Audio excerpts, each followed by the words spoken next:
Test number 6 का जो है 75 क्वेश्चन हो गए थे। आज 76 नंबर से स्टार्ट करेंगे। तो 76 नंबर क्वेश्चन कह रहा है कि 1945-46 में भारतीय आम चुनावों के संदर्भ में निम्नलिखित कथनों पर विचार कीजिए। इन्हें ब्रिटेन में लेबर पार्टी के सत्ता में आने के दौरान आयोजित किया गया था। तो सही है, जब ब्रिटेन में लेबर पार्टी की सत्ता आ गई थी तो आम चुनाव भारत में हुए थे। कांग्रेस ने प्रांतीय चुनाव में 90% से अधिक सामान्य सीटें जीती थी, ये भी करेक्ट है। और चुनाव अभियान के दौरान उठाए गए मुख्य मुद्दे 1942 का दमन और आज़ाद हिंद फौज का मुकदमा था, ये भी सही है। तो इसमें तीनों करेक्ट हो जाएंगे, 1, 2, 3। 77 नंबर क्वेश्चन है, ईस्ट इंडिया कंपनी के शासन के अंतर्गत 19वीं शताब्दी के पूर्वार्ध के दौरान लॉटरी कमेटी की नियुक्ति की गई थी। देखो, लॉटरी कमेटी बनी थी किस लिए? नगर नियोजन में सुधार के लिए बनी थी लॉटरी कमेटी। तो इसको किसने बनवाया था, इसको देख लेते हैं। लॉटरी कमेटी किसने बनवाया था?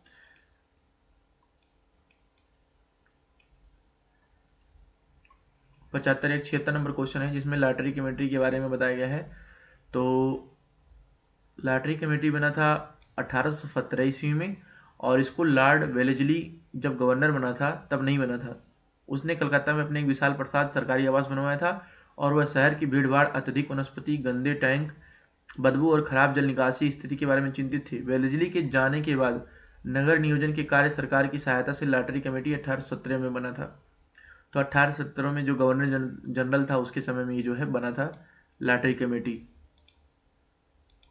फिर उसके बाद है आपका, लॉटरी कमेटी का नाम क्यों पड़ा? क्योंकि नगर सुधार के लिए पैसे की व्यवस्था जनता के बीच लॉटरी बेचकर ही की जाती थी, इसलिए इसका लॉटरी नाम पड़ा था। तो ये हो गया लॉटरी के बारे में, इसमें ज़्यादा कुछ और जानने वाला नहीं है। 78 नंबर क्वेश्चन है, ब्रिटिश भारत में राजकोट रियासत के संदर्भ में राजकोट प्रजा प्रतिनिधि सभा के संबंध में लिखित कथनों पर विचार कीजिए। इसका शुभारंभ 1923 में महात्मा गांधी ने किया था। यह सार्वभौमिक वयस्क मताधिकार के आधार पर निर्वाचित प्रतिनिधियों द्वारा गठित एक सभा है। अच्छा देखो, राजकोट देखने से लग रहा है कि महात्मा गांधी ने किया है, लेकिन महात्मा गांधी ने नहीं किया था। इसको किया था, किसने किया था? इनका नाम था, क्या नाम था? लाखाजी राज ने 1923 में, लाखाजी राज इनका नाम था। और इसमें जो प्रतिनिधि सभा थी, इसमें सार्वभौमिक वयस्क मताधिकार के आधार पर चुने गए 90 प्रतिनिधि शामिल थे।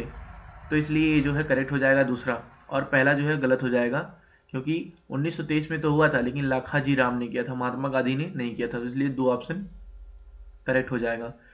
फिर है आपका 79 नंबर क्वेश्चन। 79 नंबर क्वेश्चन 1857 की क्रांति के बारे में पूछ रहा है। कह रहा है 1857 की विख्यात विद्रोह संपूर्ण देश में प्रसारित नहीं हुआ। क्यों नहीं प्रसारित हुआ पूरे देश में? आधुनिक शिक्षित भारतीयों ने विद्रोह का समर्थन नहीं किया था, ये सही है। क्योंकि आधुनिक जो शिक्षित भारतीय थे वो सोच रहे थे विद्रोह क्यों करें उनका भाई, वो लोग तो आधुनिक हैं, आधुनिक विचारधारा के हैं, तो हम विद्रोह नहीं करते हैं। लेकिन ये गलत चीज़ थी, तो इसकी वजह से यहाँ विद्रोह पूरे देश में नहीं हो सका, क्योंकि ये लोग राजी नहीं थे। दूसरा, हिंदू और मुसलमानों के बीच सहयोग का अभाव था। ये तो बिल्कुल गलत है, क्योंकि उस समय पूरे जोर से देखो, बहादुर शाह जफर जो कि दिल्ली में गए थे 11 मई को, तो वहाँ भी उन्होंने सहयोग किया था। शेर शाह कुछ नाम, शहनशाह ऐसे कुछ, शहनशाह हिंदुस्तान के नाम से उनको दिया गया था। तो ये तो करेक्ट है। तीसरा है, भारतीय शासकों और बड़े जमींदारों का अंग्रेजों का समर्थन।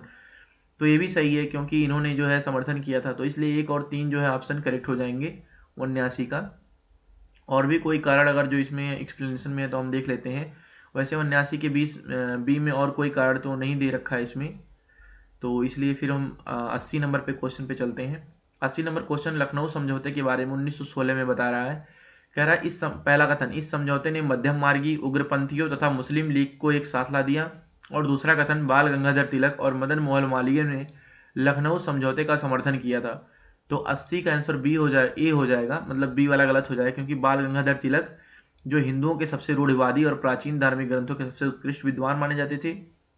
इस समर्थन के कारण विपक्ष की सफलता को बहुत कम संभावना थी कि उनका प्रभाव समझौते को प्रभावित न कर सके।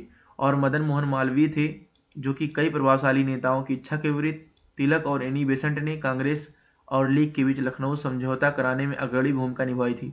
हालांकि बाल गंगाधर तिलक, जो हिंदुओं के सबसे रूढ़वादी और प्राचीन धार्मिक ग्रंथों के उत्कृष्ट विद्वान माने जाते थे, वे समर्थन के कारण विपक्ष को सफलता की बहुत कम संभावना थी, तथा उनका प्रभाव जो है समझौते को प्रभावित नहीं कर सका। अच्छा, इसमें एक बार क्वेश्चन देख लेते हैं फिर से, क्या कह रहा है कि थोड़ा इसमें कन्फ्यूजिंग लग रहा है। कह रहा है 1916 के लखनऊ समझौते में इस समझौते ने मध्यम मार्गियों, उग्रपंथियों तथा मुस्लिम लीग को एक साथ ला दिया। ये तो सही है। इस फिर कह रहा है बाल गंगाधर तिलक और मदन मोहन मालवीय ने लखनऊ समझौते का समर्थन किया था। तो समर्थन इन्होंने नहीं किया था, तभी ये गलत है। पहले यहाँ से पढ़ लेते हैं। दिसंबर 1916 में हुआ यह समझौता कांग्रेस और मुस्लिम लीग, जिसे इस समय यूपी की युवा पार्टी नियंत्रित करती थी, कि आपसी तालमेल को दर्शाता है। इस समझौते के तहत कांग्रेस ने पृथक निर्वाचन क्षेत्रों को स्वीकारा। समझौते ने कांग्रेस के मध्यम मार्गियों, उग्रपंथी और मुस्लिम लीग के लिए एक संयुक्त मत प्रदान किया। तो यही देखो डाल दिया इसी में क्वेश्चन में, तो ये सही है। यद्यपि लखनऊ समझौता हिंदू मुस्लिम एकता के लिए एक महत्वपूर्ण कदम था, किंतु इसमें हिंदू और मुसलमानों को पृथक इकाई माना। इसलिए लखनऊ समझौते ने भारतीय राजनीति में सांप्रदायिकता के पुनरुत्थान का मार्ग भी खुला छोड़ दिया। यह समझौता 1916 के अधिवेशन में हुआ, जिसे लखनऊ समझौता के नाम से जाना जाता है। इसकी अध्यक्षता किसने की थी? ये इंपॉर्टेंट है, अंबिका चरण मजूमदार ने की थी। और इसमें मदन मोहन मालवीय सहित कई प्रभावशाली नेताओं की इच्छा के विपरीत, देखो मदन मोहन मालवीय नहीं थे, विपरीत तिलक, एनी बेसेंट ने कांग्रेस और लीग के बीच लखनऊ समझौता कराने की अग्रणी भूमिका निभाई। देखो मदन मोहन मालवीय की इच्छा के विपरीत था ये चीज, जो और प्रभावशाली कई प्रभावशाली नेता थे उनके विपरीत, और वहां पे लिखा मदन मोहन मालवीय समर्थन में थे, तो इसलिए गलत हो जाएगा। तो यहाँ जो है आप गलत कर सकते हैं इसको। तो इतना ही था, पढ़ना था। 81 नंबर क्वेश्चन है, कह रहा 81 नंबर क्वेश्चन, आधुनिक भारतीय इतिहास के संदर्भ में मैडम HP ब्लावात्स्की और कर्नल MS ओलकॉट किससे संबंधित है? तो ये दोनों किससे संबंधित है? थियोसॉफिकल सोसाइटी से संबंधित है।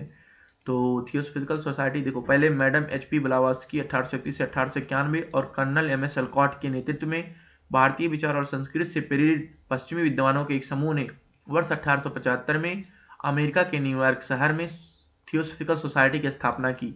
कब की थी? 1875 में की थी। कहाँ की थी? न्यूयॉर्क शहर में की थी। नाम क्या था? Theosophical society. किसने की थी? मैडम HP ब्लावात्स्की और कर्नल MS ओलकॉट के नेतृत्व में, जो भारतीय विचार और संस्कृत से प्रेरित पश्चिमी विद्वानों की समूह ने की थी। 1882 में उन्होंने अपना मुख्यालय भारत के तत्कालीन मद्रास नगर में बनाया था, और तभी एक बस्ती अडयार में स्थानांतरित की थी, मद्रास के अडयार में।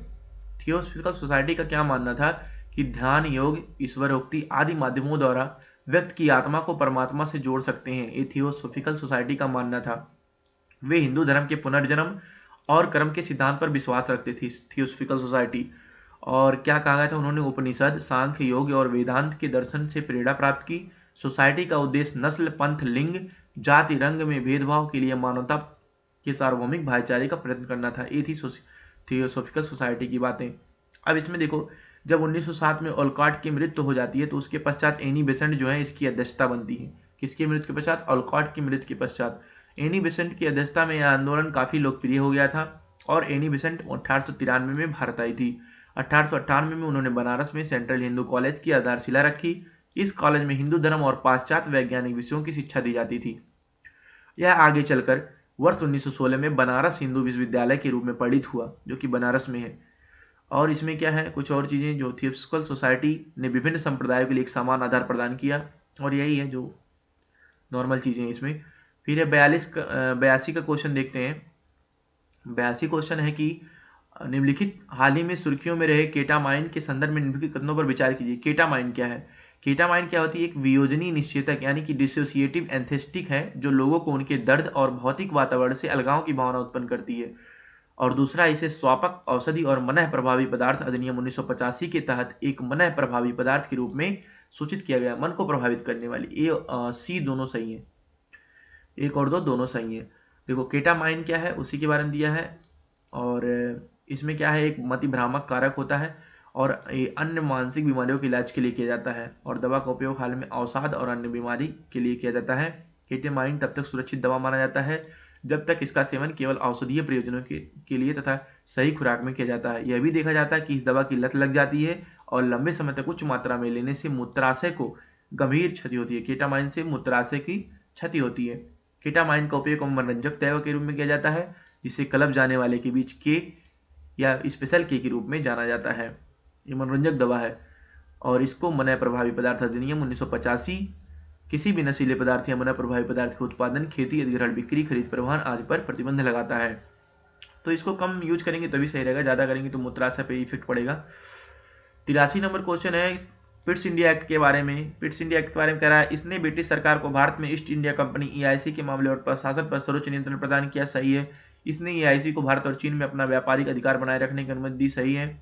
इसके परिणाम स्वरूप EIC के मामले पर, ईस्ट इंडिया कंपनी के मामले पर नियंत्रण दोहरी प्रणाली हो गई, सही है। क्योंकि देखो दोहरी प्रणाली कैसे हुई, राजनीतिक जो थी, राजनीतिक को, व्यापारिक को तो निदेशक मंडल देख रहा था, राजनीतिक को कौन था, नियंत्रण बोर्ड देख रहा था। तो ये 83 नंबर। उड्स डिस्पैच के बारे में कह रहा है, Wood's dispatch governor general Lord Canning, अरे भाई 1854 में तो डलहौजी था, तो ये गलत हो जाएगा। दूसरा है इसमें महिलाओं की शिक्षा और शिक्षक, सही बात है, महिलाओं की शिक्षा पर तो ब्रिटिश लोग हैं, पश्चिमी लोग हैं, तो महिला पर ज़्यादा ध्यान देंगे ही। और अभी भी महिलाओं के लिए बहुत सही चीज़ें भारत वाले भी कर रहे हैं। पूरे भारत में शिक्षा के सभी स्तरों पे नहीं, बल्कि जो है स्थानीय स्तरों पर ही, मतलब दूसरी भाषा थी बीच में थोड़ी थी, और कॉलेज में अंग्रेजी भाषा थी, तो ये कॉलेज में खाली थी, सभी स्तरों पर नहीं। तो इसलिए ये भी गलत हो जाएगा, केवल 2 ऑप्शन सही होगा तो केवल 1 हो जाएगा 84 का। फिर है 85 नंबर क्वेश्चन देखते हैं। 85 नंबर क्वेश्चन कह रहा है कि स्वतंत्रता संग्राम के दौरान महिलाओं की भूमिका के संदर्भ में लिखित में से कौन भारत छोड़ो आंदोलन से संबंधित नहीं था। उषा मेहता थी, रेडियो से जुड़ी थी। अबड़ा आसफ अली, सुचिता कृपलानी थी। जो प्रीतिलता वड्डेदार थी, नहीं थी। हाल ही में भारत के प्रधानमंत्री द्वारा इस आश्रम की पुनर्विकास योजना का उद्घाटन किया गया। 1915 में दक्षिण अफ्रीका में भारत के बाद महात्मा गांधी जब आए थे तो उन्होंने पहला आश्रम था उनका स्थापित। इसे सत्याग्रह आश्रम भी कहते हैं, जो कि एक औपनिवेशिक शैली की निर्मित भवन है। इसका अग्रभाग सफेद रंग से रंगा हुआ है। एक बात की जा रही है कोचरब आश्रम की, जो कि कोचरब आश्रम की बात की जा रही है। कोचरब आश्रम कहाँ है? 85 नंबर क्वेश्चन है ना, 85 नंबर क्वेश्चन नहीं, 86 नंबर क्वेश्चन। हाँ, कोचरब आश्रम अहमदाबाद के पुनर्विकसित कोचरब आश्रम है, अहमदाबाद में। और दांडी मार्च की 94वीं वर्षगांठ के अवसर पर साबरमती आश्रम की पुनर्विकास योजना का उद्घाटन किया गया हाल में ही। और ये कोचरब आश्रम सत्याग्रह आश्रम भी कहते हैं, दक्षिण अफ्रीका से लौटने के बाद की थी। अब अच्छा, इसको दिया कौन था? यह आश्रम गांधी जी के मित्र बैरिस्टर जीवनलाल देसाई ने उन्हें दिया था, और यूरोपीय शैली में निर्मित है। यह आश्रम कहाँ, कौन सी नदी पर? महात्मा गांधी की 1917 में साबर नदी के तट पर की थी। साबरमती आश्रम को गांधी आश्रम या हरिजन आश्रम के नाम से भी जाना जाता है। और इसमें कुछ चीज़ें और है। 1936 में महात्मा गांधी द्वारा एक आश्रम के रूप में स्थापित किया गया था, और महात्मा गांधी का निवास स्थल भी रहा था। सेवाग्राम का अर्थ सेवा का गांव होता है।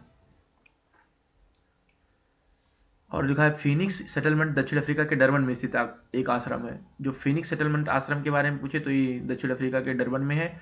और सेवाग्राम का पूछे तो महात्मा गांधी द्वारा एक आश्रम के रूप में इसको स्थापना की गई थी, ये सेवाग्राम और फिनिक्स। और साबरमती के बारे में भी दिया है। साबरमती के बारे में क्या दिया है कि साबरमती जो है कहाँ है, साबरमती आश्रम के बारे में दिया है क्या? साबरमती आश्रम गांधी जी आश्रम, हरिजन आश्रम के नाम से भी जाना जाता है। यह गुजरात के अहमदाबाद के साबरमती उपनगर में स्थित है। तो ये चारों के बारे में, चारों ऑप्शन के बारे में इन्होंने दे दिया है। फिर है प्रथम आंग्ल सिख युद्ध के बारे में पूछ रहा है कि लॉर्ड हार्डिंग थे। तो प्रथम आंग्ल सिख युद्ध कब हुआ था? 1845 से 46 में। और इसमें उस समय लॉर्ड हार्डिंग ही थे, और लाहौर की संधि हुई थी 1846 में इस युद्ध के बाद। तृतीय आंग्ल मिश्र युद्ध 1790 से 92 के बीच कॉर्नवालिस के समय हुआ था। और ऑप्शन में क्या दिया है? दूसरे ऑप्शन को मिलाया वारेन हेस्टिंग्स से, तो दूसरा गलत हो जाएगा। तीसरा द्वितीय आंग्ल मराठा युद्ध लॉर्ड वेलेस्ली दिया है, तो ये भी करेक्ट हो जाएगा। लॉर्ड वेलेस्ली ही थे द्वितीय आंग्ल मराठा युद्ध में, क्योंकि द्वितीय आंग्ल मराठा युद्ध आपका 1803 से 1805 में हुआ था, और 1799 में वेलेस्ली आ गए थे सहायक संधि लेकर के, और बेसिन की संधि 1802 में हुई थी। बाकी 88 नंबर का क्वेश्चन देखते हैं। 88 नंबर क्वेश्चन है, इंडिया हाउस बर्लिन में स्थित है। बर्लिन में कहाँ स्थित है? बर्लिन में स्थित नहीं है, इसकी लंदन में स्थित है इंडिया हाउस। और श्यामजी कृष्ण वर्मा ने स्थापना की थी, तो ये तो सही है, लेकिन पहला वाला गलत है। इंडिया हाउस में जुड़े मदन लाल डिंगरा करजन वायली के हत्यादार थे, ये सही, हत्या करने वाले थे, 2 सही है। अब इसमें देखते हैं क्या सही है।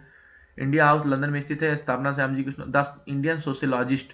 देखो कृष्ण जी कैसे थे? सोशल थे, तो श्यामजी कृष्ण वर्मा सोशलॉजिस्ट थे। इंडियन सोशलॉजिस्ट के समाचार पत्र श्यामजी कृष्ण वर्मा ने किया था, मतलब इन्होंने जारी किया था, प्रकाशित किया था। और मदन लाल डिंगरा ने सर करजन वायली को गोली मारकर हत्या की थी, और इनको फांसी हो गई थी बेचारों को। और 89 नंबर क्वेश्चन है, 89 का वहाँ पे आंसर बी दिया है कि रामगढ़ क्रेटर कहाँ है? राजस्थान में। यही पूछ रहा है कि जो उसको अभी क्या दिया गया है, भू विरासत स्थल के रूप में मान्यता दी गई है।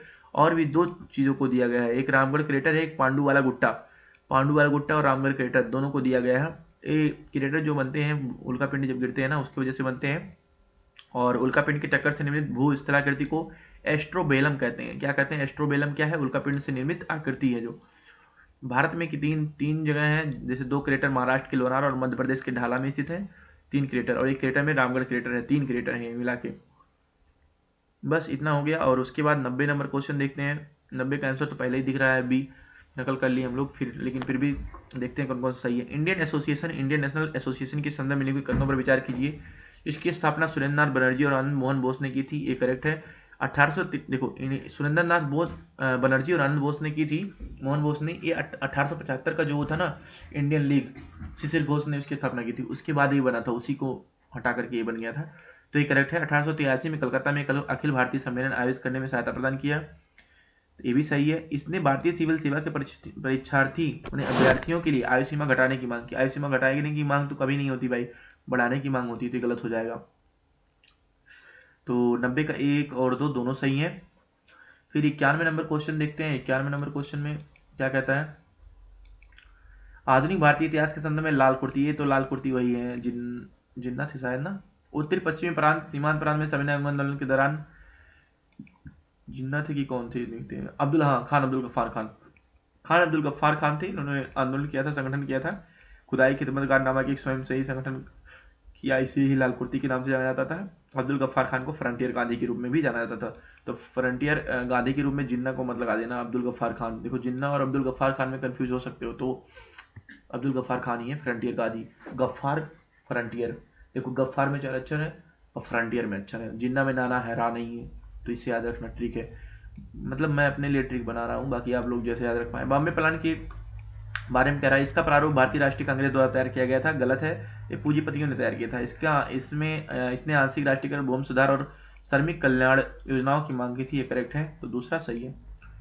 93 नंबर इंडिया टैक्स के बारे में देखो, इंडिया टैक्स को UNEP, United Nation environment program ने जारी किया था भारत टैक्स 2024 के भाग के रूप में, और इसका क्या काम है, संधाड़ी, यही है, सतत विकास का जब आ जाए तो समझ लो यही आंसर है। 93 का ए आंसर सही हो जाएगा, सतत विकास के रूप में काम करेगा।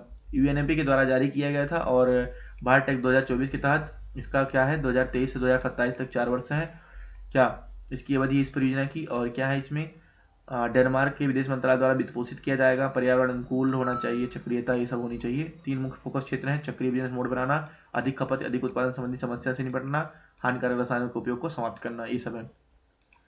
94 नंबर क्वेश्चन देखते हैं। 94 नंबर क्वेश्चन क्या कहता है, कह रहा भारत छोड़ो आंदोलन के समांतर कोई अर्ध सरकारें स्थापित की गई थी, कहाँ कहाँ, बलिया में चित्तू पांडे, सतारा, राजकोट, इन सब में की गई थी, झांसी में नहीं की गई थी। झांसी और एक चीज जगह और है, वहां नहीं की गई थी। ये देख लेते हैं कौन कौन से जगह है। झांसी और राजकोट में गठित नहीं की गई थी समांतर सरकार, तो इसलिए झांसी तो एलिमिनेट कर देंगे। एलिमिनेट करेंगे किसके तरह, अरे क्या नाम है उसका, स्क्वाड गेम्स की तरह एलिमिनेट कर देंगे झांसी को। बाकी 2 3 4 जो है करेक्ट हो जाएगा। बाकी 95 नंबर क्वेश्चन देखते हैं सर्वाइकल कैंसर के बारे में। सर्वाइकल कैंसर कब होता है, कैंसर तो होता है सर्वाइकल कैंसर जब ग्रीवा में शुरू होता है। हमने महिलाओं से संबंधित है, इसका मुख्य कारण कम जोखिम वाले नहीं बल्कि ज़्यादा जोखिम वाले ह्यूमन पैपिलोमा वायरस के कारण होता है। और सर्वावैक एक ही मात्र सर्वाइकल कैंसर का प्रथम स्वदेशी टीका, ये सही है, पहला गलत है, क्योंकि कम जोखिम वाले नहीं अधिक जोखिम वाले होने चाहिए। और देखो सर्वाइकल कैंसर के लिए अभी एक फार्मूला चल रहा है 90-70-90 का। 90-70-90 क्या है, 90% महिलाओं का, जो छोटी महिलाएं हैं, मतलब छोटी महिलाएं मतलब छोटी बच्चियां जो हैं, कितने 9 साल से 14 साल तक की, उनका क्या होना चाहिए, उनके लिए 15 वर्ष की आयु तक की जो 90% लड़कियां हैं उनको HP वैक्सीन के पूर्ण टीकाकरण किया जाना चाहिए। और 70% महिलाएं जो हैं 35 वर्ष की आयु से 45 वर्ष की हैं, उनकी जांच कराइए। और जो जो 45 से ऊपर, मतलब जो भी महिलाएं जो पीड़ित ही हैं, उनको 90% महिलाओं का उपचार किया जाना चाहिए। तो ये है 90-70-90 का लक्ष्य है। किसका लक्ष्य है ये, अभी देखो अंतरिम बजट में इन्होंने सर्वाइकल कैंसर के लिए सभी लड़कियों के टीकाकरण के लिए कार्यक्रम भी प्रस्तावित किया है भारत सरकार ने, ठीक है। तो ये सब होती है सर्वाइकल कैंसर, महिलाओं में बहुत अभी चल रही थी बहुत ज़्यादा न्यूज़ में, तो इसके लिए क्वेश्चन बना है। 96 नंबर क्वेश्चन है, 96 का ए आंसर है, ये भी नकल हो गया है, कोई बात नहीं, लेकिन 3 ऑप्शन है, नकल के बाद भी पता नहीं चलेगा ना कौन कौन सा सही है। भारत के स्वतंत्रता संघर्ष के दौरान नरमपंथी और चरमपंथी 2 लोग थे, इनके कार्यों का अंतर क्या था।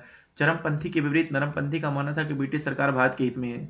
हाँ, नरमपंथी सोचते थे कि ब्रिटिश सरकार जो है भारत के हित में है, नया है, अच्छे अच्छे कानून लाएगा, मतलब सब चीज़ ये मानते थे कि हित में है। दूसरा है नरमपंथियों के सामाजिक आधार में शिक्षित मध्यम वर्ग शामिल था, ये तो गलत है। शिक्षित वर्ग जो थे चरमपंथी में थे, और नरमपंथी में जमींदार और भूस्वामी थे, तो इसको एक्सचेंज कर दिया तो ये गलत हो गया। नरमपंथियों के विरुद्ध चरमपंथियों ने ब्रिटिश शासन के विरुद्ध हिंसा, चरमपंथियों ने हिंसा का प्रयोग नहीं किया था, बल्कि उन्होंने बहिष्कार ये सब बहिष्कार करो ये सब करो तो किया था, तो हिंसा नहीं रहेगा, तो हिंसा को गलत काट देंगे, तो ये भी गलत हो जाएगा भाई। तो पहला ही सही है, केवल एक सही हो जाएगा, 96 का ये सही हो जाएगा। अब देखो 97 नंबर क्वेश्चन पे देखते हैं। 97 नंबर क्वेश्चन क्या कहता है, प्रवर्तन निदेशालय ईडी के बारे में बात कर रहा है। ईडी एक बहुत विशेष संगठन है जो हाल ही में सुर्खियों में था, यह मनी लॉन्ड्रिंग। अब तो मनी के बारे में है तो वित्त मंत्रालय के अंतर्गत ही आएगा ना। मनी लॉन्ड्रिंग, धन शोधन और विदेशी मुद्रा कानूनों के उल्लंघन की जांच के लिए अधिसूचित किस मंत्रालय के अधीन आता है? वित्त मंत्रालय के अधीन आता है। अच्छा, ईडी के बारे में और कोई चीजें जान लेते हैं, देखो जानने लायक है कि नहीं ईडी के बारे में। तो ईडी के पास देखो अभी चर्चा में क्या आया था, क्योंकि ईडी तभी गिरफ्तार कर सकता है जब गिरफ्तारी के लिए लिखित आरोप हो। लिखित प्रारूप अगर प्रदान नहीं है तो गिरफ्तारी को अवैध माना जाएगा, ये चीज़ थी। क्योंकि आर्टिकल 22 का उल्लंघन होगा ना, क्योंकि ईडी, अब देखो चलो इसको छोड़ो। ईडी का क्या नाम है? भारत सरकार की कानून प्रवर्तन एजेंसी और आर्थिक खुफिया एजेंसी है, जो आर्थिक कानूनों को लागू करती है। और 1956 में आर्थिक कार्य विभाग के अधीन एक प्रवर्तन इकाई के रूप में की गई थी इसकी स्थापना, और 1960 में इसे राजस्व विभाग में स्थानांतरित कर दिया था। वर्तमान ये वित्त मंत्री के अधीन काम करती है। धन शोधन निवारण अधिनियम 2002, विदेशी मुद्रा प्रबंधन अधिनियम 1999, भगौड़ा आर्थिक अपराधी अधिनियम 2018। ये भगौड़ा आर्थिक अपराधी अधिनियम 2018 है। ये अधिनियमों का इनका निदेशालय के संबंधित कार्यों में निम्नलिखित अधिनियम है, ये सब ईडी का ही कार्य है। धन शोधन निवारण अधिनियम 2002, विदेशी, देखो ये तो सन याद रखना चाहे ना रखना, लेकिन धन शोधन निवारण अधिनियम, विदेशी मुद्रा प्रबंधन अधिनियम, भगौड़ा आर्थिक, भगौड़ा से याद रख सकते हैं, वो जो क्या नाम है विजय माल्या लेके भागे थे ना, तो उनको भगौड़ा आर्थिक अधिनियम अपराधी अधिनियम से ज्ञात कर सकते, मतलब कह सकते हैं। और ये किसके तहत, निदेशक की नियुक्ति किसके तहत होती है? केंद्रीय सतर्कता आयोग अधिनियम 2003 के प्रावधानों के तहत की जाती है। 98 नंबर क्वेश्चन का डी आंसर हो जाएगा, जो कि नकल हो चुका है। 98 नंबर का देखते हैं कैसे कैसे। गवर्नर जनरल की कालानुगिरी पूछ रहा है। देखो ये तो 1835 मेटकॉफ, ये तो प्रेस वाला सबको पता है 1835 में। जॉन सोर, ये तो 1793 में से 93 से 98 में थे, तो जॉन सोर पहले आ जाएंगे 1835 के पहले। कैनिंग थे 1857 में, तो ये तो इसके बाद आएगा, और इसके पहले ये आएगा। लॉर्ड विलियम बेंटिक कब थे? विलियम बेंटिक कब था जी?